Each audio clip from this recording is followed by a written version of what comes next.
ஆண்டவராகிய இயேசு கிறிஸ்துவின் நாமத்தினாலே உங்கள் யாவருக்கும் அன்பின் நல்வாழ்த்துதல்களை தெரிவிக்கிறேன். கர்த்தரின் சத்தம் என்ற இந்த நிகழ்ச்சி வாயிலாக உங்களை சந்திப்பதிலே அதிக மகிழ்ச்சி. சிமர்னா ஜெப குழு ஊழியத்தின் சார்பிலே உங்களுக்கு வாழ்த்துதல்களை தெரிவிக்கிறேன்.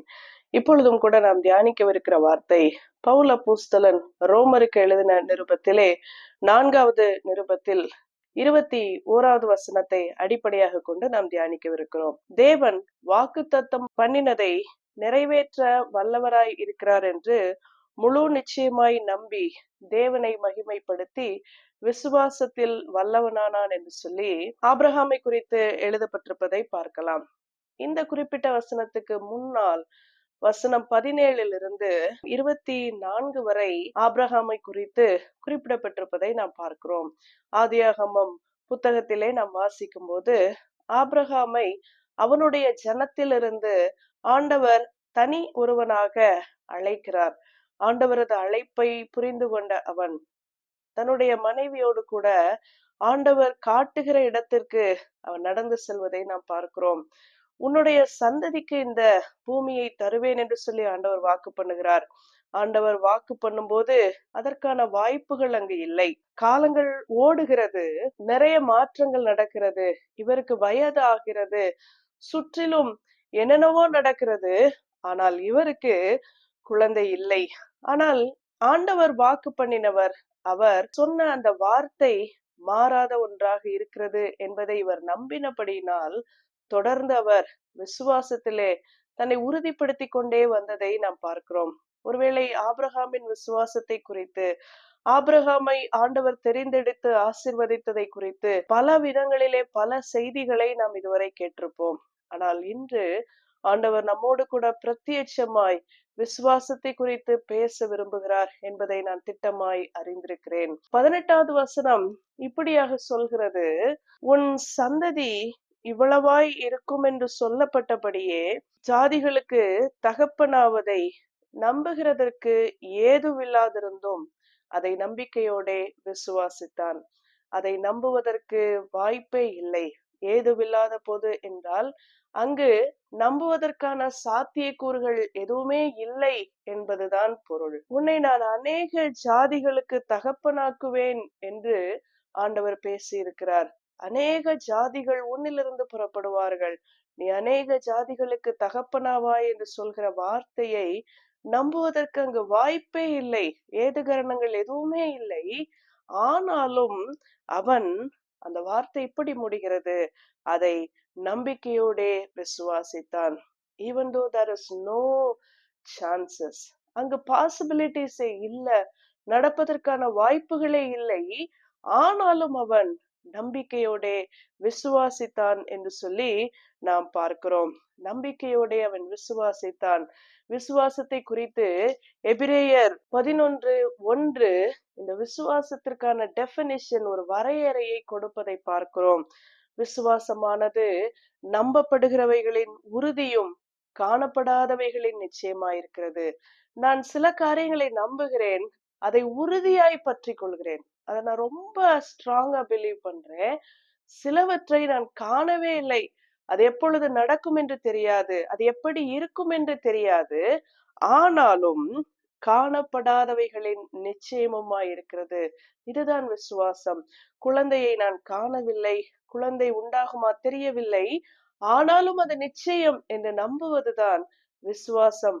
இதை எபிரேயர் ஆக்கியோன் தெளிவுபட குறிப்பிடுகிறார்.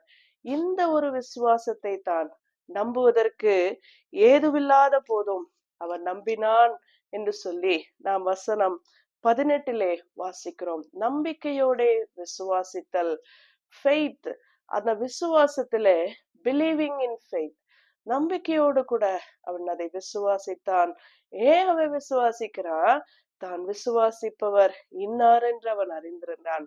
எனக்கு வாக்கு பண்ணினவர் யார், அவர் எப்படிப்பட்டவர், அவர் எந்த மாதிரி ஒரு பெரிய ஆண்டவர் என்பதை அவன் தனிப்பட்ட விதத்திலே அவன் புரிந்து கொண்டிருந்தபடினாலே, ஆண்டவருடைய தன்மைகளை அறிந்ததினாலே அவன் முழு நிச்சயமாய் முழு நம்பிக்கையாய் அந்த விசுவாசத்திலே அவன் வளர்ந்து வந்தான் என்று சொல்லி நாம் பார்க்கிறோம். 19வது வசனம் சொல்கிறது, அவன் விசுவாசத்திலே பலவீனமா இருக்கவில்லை. He was not weak in his faith. பலவீனமா இல்ல. நீங்களும் நானும் ஒருவேளை நடக்கிற காரியங்களை பார்த்தா சோர்ந்து போயிரும். என்னத்த, ஒண்ணும் நடக்கல, இனி எங்க நடக்க போகுது, அவ்வளவுதான், அதுக்கு வாய்ப்பில்ல. இப்படிப்பட்ட வார்த்தைகளை பேசி ஒருவேளை நாம் சூழ்நிலைகளை கடந்து போயிருப்போம்.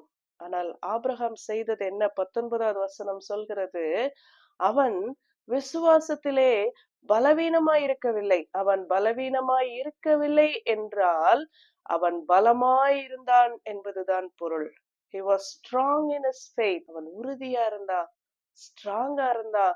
கொண்ட அந்த விசுவாசத்திலே அவன் மிகவும் பலமாக இருந்ததை நாம் பார்க்கிறோம். அதை தொடர்ந்து அந்த வார்த்தை குறிப்பிடுகிறது, அவன் ஏறக்குறைய 100 வயதுள்ளவனாய் இருக்கும்போது, he was 100, தன் சரீரம் செத்து போனதையும் சாராளுடைய கர்ப்பம் செத்து போனதையும் எண்ணாதிருந்தான். அவன் அதை நினைக்கவே இல்லை. எத? தனக்கு வயதாகிவிட்டது, பயாலஜிக்கலா, மருத்துவ ரீதியாக இந்த உலக வழக்கப்படி குழந்தையை பெற்றெடுக்கக்கூடிய அந்த தகுதியை என் சரீரமும் இழந்து விட்டது, அதை பெற்றுக்கொள்ளக்கூடிய தகுதியை சாராளுடைய கர்ப்பமும் இழந்து விட்டது என்கிற உண்மையை, அந்த வார்த்தையை பாருங்களேன், எண்ணாதிருந்தான். அதுவும் உண்மைதான். அவன் கடந்து போய் கொண்டிருக்கிற சூழ்நிலைகளும் உண்மைதான். அவன் பார்க்கிற எதிர்மறையான காரியங்கள் உண்மைதான். ஆனால் அவைகளை அவன் எண்ணாதிருந்தான் என்று சொல்லி வாசிக்கிறோம். எண்ணாதிருந்தான் என்றால் அதை பற்றி அவன் சிந்திக்கவே இல்லை. அவனுடைய சிந்தனை முழுவதும், என்னுடைய ஆண்டவர் எனக்கு வாக்கு பண்ணினார், உன்னை அநேகம் ஜாதிகளுக்கு தகப்பனாக்குவேன் என்று சொன்னார், நான் இன்னும் விசுவாசத்தில் பலப்பட விரும்புகிறேன் என்று சொல்லி தன்னைத்தானே அவன் பலப்படுத்தி கொண்டே வந்ததை நாம் பார்க்கிறோம். அவன் நெகட்டிவான காரியங்களை, எதிர்மறையான காரியங்களை குறித்து அவன் சிந்திக்கவே இல்லை. ஆபிரகாம் ஏன் ஆண்டவரை விசுவாசித்தான்? 17வது வசனத்தை, அநேக ஜாதிகளுக்கு உன்னை தகப்பனாக ஏற்படுத்தினேன் என்று எழுதியிருக்கிறபடி அவன் தான் விசுவாசித்தவருமாய் மரித்தோரை உயிர்ப்பித்து இல்லாதவைகளை இருக்கிறவைகள் போல அழைக்கிறவருமாய் இருக்கிற தேவனுக்கு முன்பாக நம்ம எல்லாருக்கும் தகப்பனானான். பவுல் குறிப்பிடுகிறார் ஆபிரகாமின் விசுவாசத்தை. ஏன்? இந்த தேவன் எப்படிப்பட்டவர் என்பதை குறிப்பிடுகிறார். அவர் யார்? மரித்தோரை உயிர்ப்பிக்கிறவர், இல்லாதவைகளை இருக்கிறவைகளாக அழைக்கிறவர். இந்த தேவனை அவன் நம்பினபடினாலே அவன் இந்த விசுவாசத்திலே இன்னும் நம்பிக்கை கொண்டவனாக இருக்கிறான். நீங்கள் விசுவாசிக்கிற ஆண்டவர் யார் என்பதை அறிந்திருக்கிறீர்களா? நீங்களும் நானும் ஆராதிக்கிறவர் சாதாரண ஆண்டவர் அல்ல. அவர் கல்லோ மண்ணோ மனுஷனுடைய கைவேலையோ அல்ல. நீங்களும் நானும் விசுவாசிக்கிற ஆண்டவர், பின்பற்றுகிற ஆண்டவர் யார் என்பதை அறிந்திருப்போமானால் நாம் நிச்சயம் விசுவாசத்திலே பின்வாங்கிவிட மாட்டோம். வசனம் 20 எப்படி குறிப்பிடுகிறது? தேவனுடைய வாக்குத்தத்தத்தை குறித்து அவன் அவிசுவாசமாய் சந்தேகப்படாமல். விசுவாசத்திற்கு எதிர்ப்பறம்தான் அவிசுவாசம், டிஸ்பிலீஃப். நான் நம்பலன்னா என்ன அர்த்தம்? நான் சந்தேகப்படுறேன், இது ஆகுமா ஆகாதா, இதுக்கு வாய்ப்பு இருக்கா, இது முடியுமா, இப்படி நான் சந்தேகப்பட்டால் நான் அவிசுவாசியாகி போனேன் என்று சொல்லி பொருள். மத்தேயு 14வது அதிகாரத்தை நாம் வாசித்திருக்கிறோம். அதில நிறைய சம்பவங்கள் உண்டு. குறிப்பிட்ட ஒரு சம்பவம் தெரியும். இயேசு கிறிஸ்து சீடர்களை படகிலே அனுப்பிவிட்டு அவர்களுக்கு எதிரே அவர் கடலின் மேலே நடந்து வருவார். அவரை பார்த்த உடனே ஏதோ ஆவேசம் என்று சொல்லி பயந்து அவர்கள் அலறுவதை பார்க்கலாம். அவர் இல்ல, நான் தான் அப்படின்னு சொல்றாரு. உன்னை பேதுரு சொல்றாரு, அது நீரே ஆனால் நானும் அது கடல் மீது நடக்க எனக்கு அனுமதி கொடுங்கன்னு சொல்றாரு. வா அப்படின்றாரு. இறங்குறாரு, நடக்கிறாரு. அந்த வார்த்தை அழகா சொல்லும். வசனம் 28, அவன் ஆண்டவரை பார்த்தான், நடக்க ஆரம்பித்தான். வசனம் 30, அவன் அந்த காற்றை பார்த்தான். அந்த வார்த்தை அழகா சொல்லுது பாருங்க, காற்றை கண்டு பயந்து. ஒருவேளை இன்று ஆண்டவரை பார்க்காதபடி, உங்களுக்கு வாக்குத்தத்தம் பண்ணின அந்த வல்லவரை பார்க்காதபடி பேதுரு காற்றை கண்டு பயந்ததை போல உங்களை பயமுறுத்துகிற சூழ்நிலைகளை கண்டு பயந்து கொண்டிருப்பீர்களானால் நீங்கள் அவிசுவாசத்திற்குள் போய் கொண்டிருக்கிறீர்கள் என்று பொருள். ஆண்டவர் உடனே அவன் மூழ்க ஆரம்பிக்கிறான், அவர் தூக்கி விடுறாரு. அப்ப ஆண்டவர் கேட்கிற வார்த்தை என்ன தெரியுமா? அற்ப விசுவாசியே, ஏன் சந்தேகப்பட்டாய்? ஏன் ஏன் சந்தேகப்படுற? உனக்கு வாக்கு பண்ணினது யார் என்பதை நீ மறந்து போனாயா? உனக்கு வாக்குத்தத்தம் பண்ணி உன்னை அழைத்து வந்த ஆண்டவர் யார் என்பதை நீ மறந்து விட்டாயா என்று சொல்லி கேட்கிறார். அதான் இந்த வார்த்தை சொல்கிறது, அவன் அவிசுவாசமாய் சந்தேகப்படாமல். அவன் துளி கூட சந்தேகப்படல, சுற்றி இருக்கிற சூழ்நிலைகளை பார்க்கல, தன்னுடைய சரீரம் செத்து தன் கிழவனாகி போனதை அவன் பார்க்கவில்லை. சாராளுக்கு பயாலஜிக்கலி அவள் குழந்தையை பெற்றெடுக்க வேண்டிய தகுதியை இழந்து போனாள் என்பதை அவன் பார்க்கவே இல்லை. முழு நிச்சயமாய் ஆண்டவர் சொன்ன அந்த ஒரே வார்த்தையை நம்பிக்கொண்டே அவன் இருப்பதை நாம் பார்க்கிறோம்.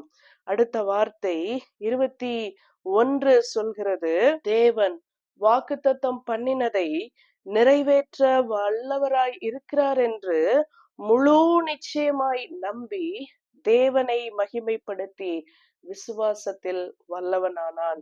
பல நேரங்களிலே நாம் விசுவாசம் என்பது நாம் காரியங்களை பெற்றுக்கொள்வது மாத்திரம் என்று நினைக்கிறோம். ஒருவேளை பாஸ் பண்ணணும், சுகமாகணும், இத கிடைக்கணும், இத அடையணும், இப்படி பெற்றுக்கொள்வதிலே விசுவாசத்தை தீவிரப்படுத்துவதிலே நாம் இருக்கிறோம். ஆனால் இங்கு ஒரு பெரிய ரகசியம் சொல்லப்பட்டிருக்கிறது. நீங்களும் நானும் சந்தேகப்பட்டு அவிசுவாசிகளாய் மாறுவது ஆண்டவரை துக்கப்படுத்தும். நீங்களும் நானும் சந்தேகப்படாமல் அவரை நம்புவது என்ன செய்யுமா? அந்த வார்த்தையை பாருங்க, தேவனை மகிமைப்படுத்தி. ஆபிரகாமினுடைய இந்த விசுவாசம் தேவனை மகிமைப்படுத்துவதாக இருந்தது. இந்த உங்களுடைய விசுவாசம், என்னுடைய விசுவாசம் நம்முடைய ஆண்டவரை மகிமைப்படுத்துவதாக இருக்கிறதா? அல்லது நாம் காற்றினாலே அலைபட்டு கொண்டிருப்போமானால், சந்தேகப்பட்டு கொண்டிருப்போமானால், விசுவாசத்திலே நாம் தேறினவர்களாய் இல்லை என்றால் ஆண்டவருடைய வல்லமையை நாம் சந்தேகப்படுகிறவர்களாவோம். அது அவரை துக்கப்படுத்தும். மகிமைப்படுத்துவதற்கு மாறாக அவரை துக்கப்படுத்துகிறவர்களாக நாம் மாறிவிடுவோம். அவன் விசுவாசிக்க விசுவாசிக்க அவன் எப்படி மாறுகிறான்? ஆண்டவரை மகிமைப்படுத்துகிறான். அவனுக்குள்ளே அந்த விசுவாசம் அதிகமாகிறது. விசுவாசத்தில் வல்லவனானான். வார்த்தை ஒரு அழகான வார்த்தையாக குறிப்பிடப்படுகிறது. 3 அது அவனுக்கு நீதியாக எண்ணப்பட்டது. விசுவாசம் ஆண்டவரை மகிமைப்படுத்தும். விசுவாசம் நமக்கே நீதியாக வந்து முடியும். ஒரு மகிமை, அது நீதி என்று அழைக்கப்படுகிறது.